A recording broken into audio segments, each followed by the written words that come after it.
is that we're seeing a move away from the concepts, or more rightly, the rhetoric of democracy promotion and the international rules-based order that we saw under the Bush administration, the Obama administration, and the Biden administration, to something that's more late 19th century, early 20th century of gunboat diplomacy, what we call suzerainty, which we can talk about, and protectorate status, right? And something much more akin to, say, the Banana Wars of the 1920s, or the Platt Amendment that governed U.S. relationships with Cuba after the Spanish-American War.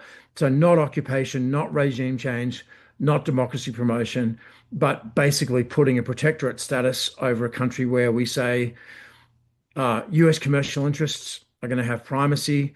There are going to be limits on your foreign policy options, and there's going to be some limits on your economics. For example, you have to do business in dollars rather than yuan, for example.